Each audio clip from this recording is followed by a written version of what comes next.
Welcome back to the channel, everybody. Now, as we know, football changes very quickly. A lot of things can happen in just a small amount of time. So with that being the case, and a lot of videos I've seen on other football channels, we are going to be doing 20 predictions that will happen in football, that I think will happen in football by the year 2030. So what will happen in about 6 years' time. These are not ranked on how soon they'll happen or anything like that. It's just what I think will happen by 2030. Some of them are quite out there. Some of them are quite basic, but like I said, football changes very quickly.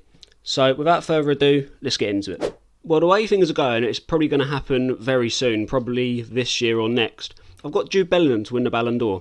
Now, people will probably say, oh, it's English bias, but the way he's been playing for Madrid this season has been immense, and I can't see his levels dropping. The boy's 20 years old, he's younger than me, and he's performing the way he does. I mean, I wouldn't be shocked if it happened this year. But yeah, I know that's probably a given because of how he's been playing for Real Madrid. I mean, stats-wise, his first 10 games he was outperforming Ronaldo when he played at Real Madrid, which is insane. When you put that into context, what Ronaldo went to go on and do. Not saying they're the same player, not saying that, just stats-wise, Bellingham was much better than Ronaldo in his first season. So yeah, I wouldn't be shocked to see Bellingham win a Ballon d'Or. Plenty of time. He could win multiple. Who knows? Who knows? He could win multiple. On to my next prediction. Let's stick with English players. I've got Harry Kane to return to Spurs. I mean, it just makes sense, doesn't it? I mean, he'll probably play out his contract in Bayern. He might return to Spurs on a free. He might even win a trophy at Bayern. You never know. Or the curse could continue. But I can just see him returning to Spurs. He suits the Premier League. He's Tottenham's record goal scorer. And he's not far off Alan Shearer's Premier League all-time goal scoring record. And I don't think Kane will want to retire knowing he was so close yet so far. I think he'll want to come back and complete the mission. But I think he'll want to return to Spurs. Obviously, the Spurs fans love him. He loves the club. But yeah, I've got Harry Kane to return to Spurs. On to Prem transfers. I've got a few, actually. I have got Mohamed Kudus to Liverpool. I could see it happening in the next few seasons. I'm not going to lie. I mean, Salah's 32. There seems to be a bit of a fallout happening now. And look at Kudus, he's 23, so he's about 9 years younger. And I know this is coming from a place of bias because I'm a West Ham fan, but Kudus is so agile, quick, strong, fast. He needs to work on his finishing and his passing, but he is just immense. And he's not a tailor-made replacement for Salah, I'm not saying that, but he'll be a really good replacement. And of course, if Liverpool do stick with Arne Slot, he'll probably know how Kudus plays when he came up against him in the Eredivisie. He knows his talents. And I mean, if a 70-80 mil bid comes in, I know Liverpool don't bid crazy. They did pay nearly 90 mil for Darwin Núñez.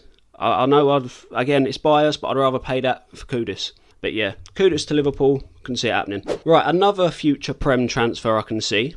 I'm not going to lie, I've put Alphonso Davies to Newcastle. That's probably a stupid one. I can see it happening. I mean, I've heard reports of the Bayern fans not really liking him there anymore. People saying he peaked in that Champions League performance. But I think he'll just suit this high-flying Newcastle side. But yeah, I can just see him in the black and white stripes of Newcastle. I think he'd be good down that left flank. Obviously, the Premier League's very intense. He's got the speed to keep up with it.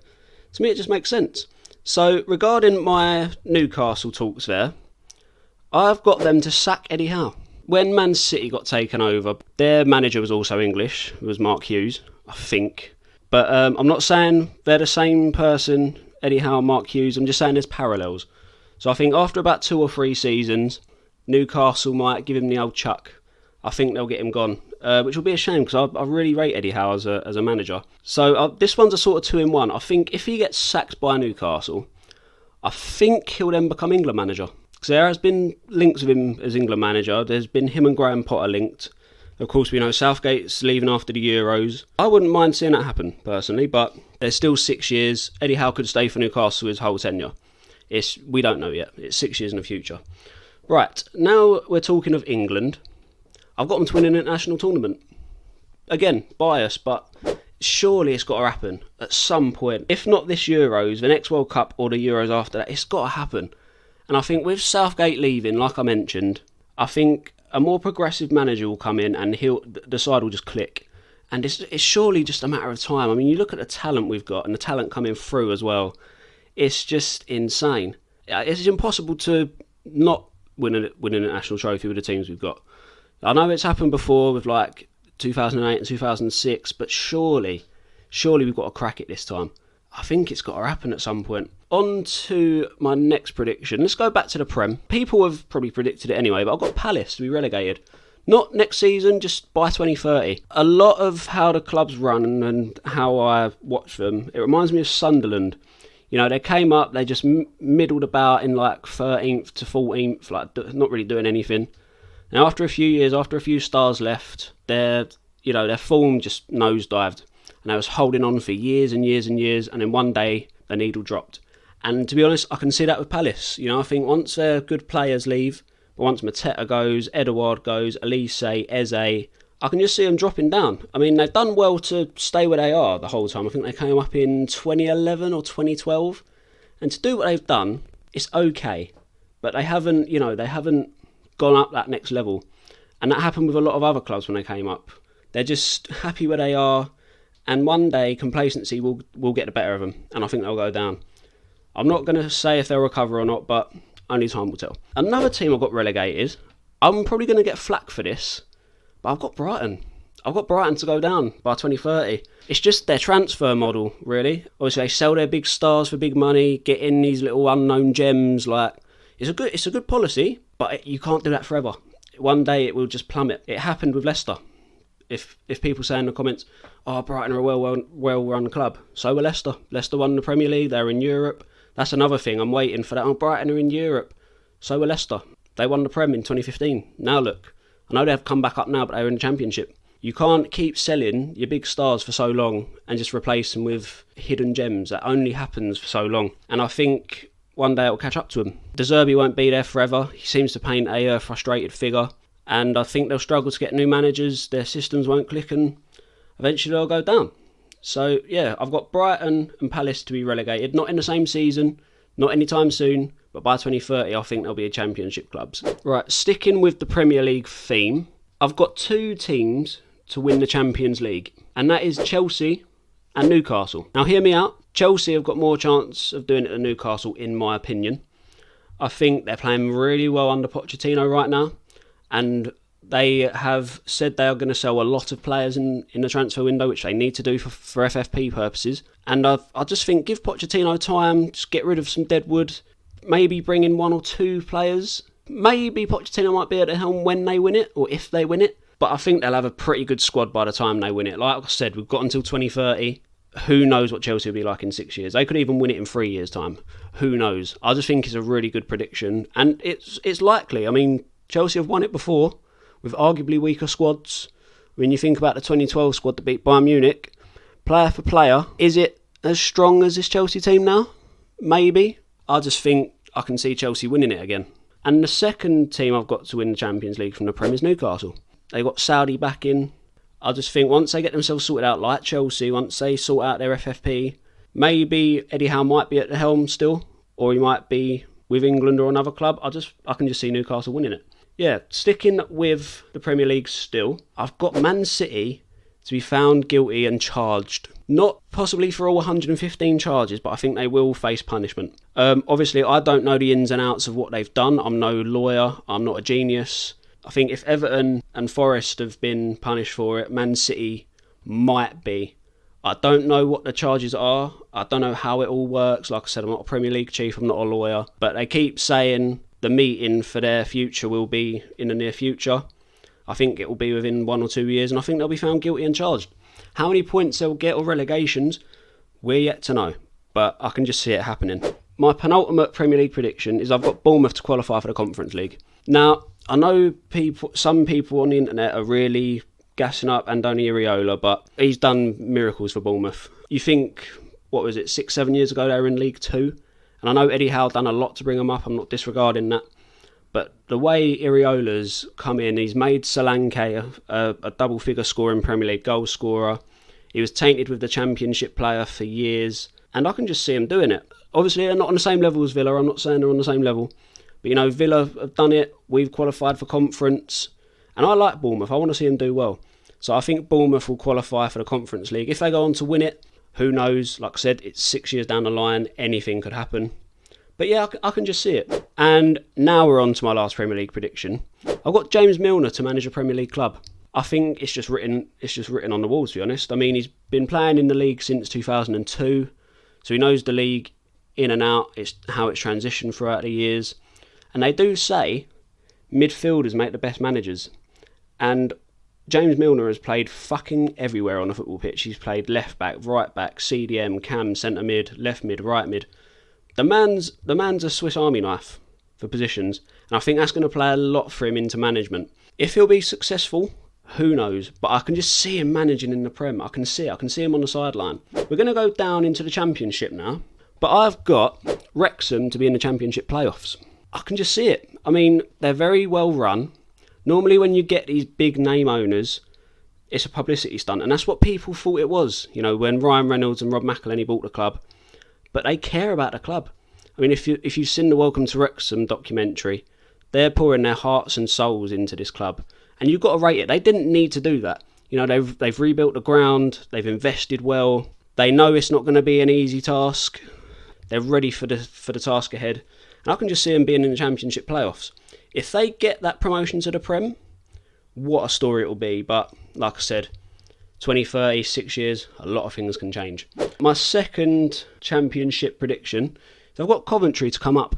I was just looking at the Championship table, and I know I can't go off what I've seen, but the way Coventry have played in the Cups, mainly the FA Cup, they just look like a brave team. I know that's not always going to carry over down the years, but plus it'd just be nice to see a team come up. They have been in the Prem before, back in the 90s, and you know, a lot of teams that were in the Prem years ago have come back up, they've gone back down.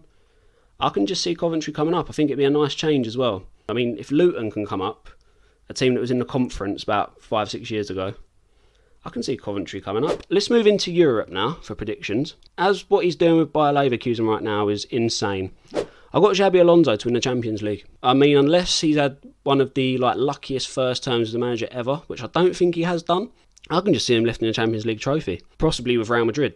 That's a little bonus one for you. I think he'll be Real Madrid manager. Leverkusen are 6 games away from being invincible across all competitions.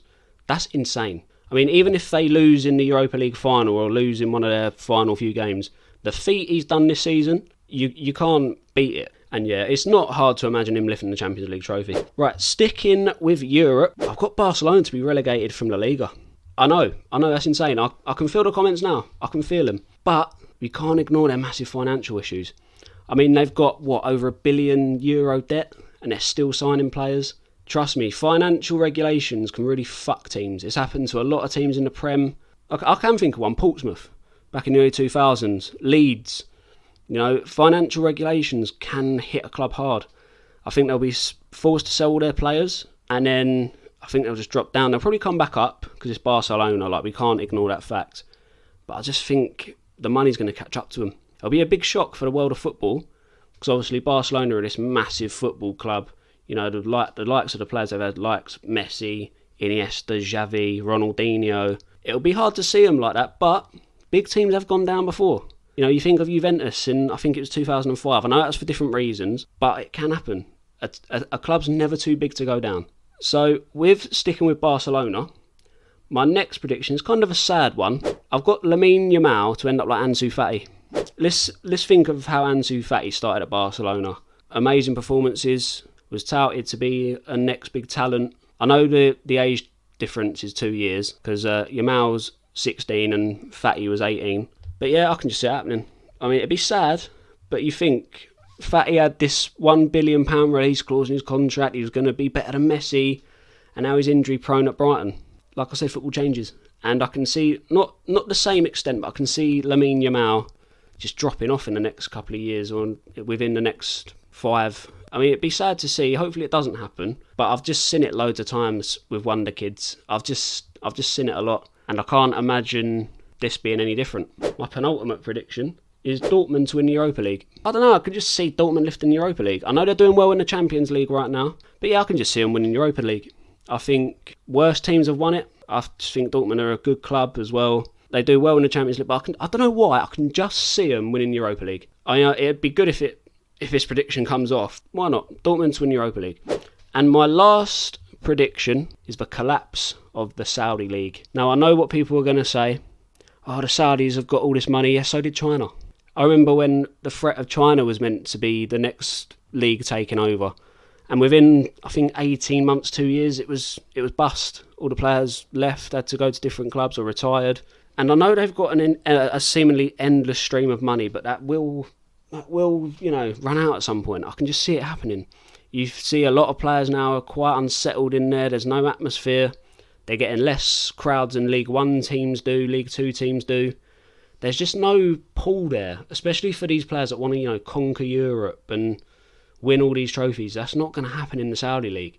The Saudis are trying to build this massive attraction. They're doing it with the boxing. They're doing it with the MMA. It's just not happening. I think they need to change a lot of their culture for that to happen. I'm not getting into all that because that's not what we're about on this channel. But if you watch the games in Saudi and the boxing in Saudi compared to over here, it's completely different. There's near to no atmosphere. And I think eventually players are going to want the full stadiums, the European glories, all that stuff. They want a tougher level competition. And I think in the end, I think it will collapse. It'll be prominent for a few years. People will think, the Saudis are taking over football. I don't think it's ever going to be a top 5 league. I don't think people are ever going to take it seriously. So I think with that, I think the Saudi League will collapse. And with that is the end of my predictions. What do you think? Have I gone too outrageous? Have I had good logic here? Don't forget to comment your own predictions down below. I'd love to hear some of your predictions for football 6 years from now. Like I said, football changes a lot. I could be very wrong on all of these. That's fine. I just wanted to do this because I found it interesting, because you know how football changes. Don't forget to, like I said, comment on this post. Don't forget to like, share and subscribe. We'll catch you next one, guys. See you later.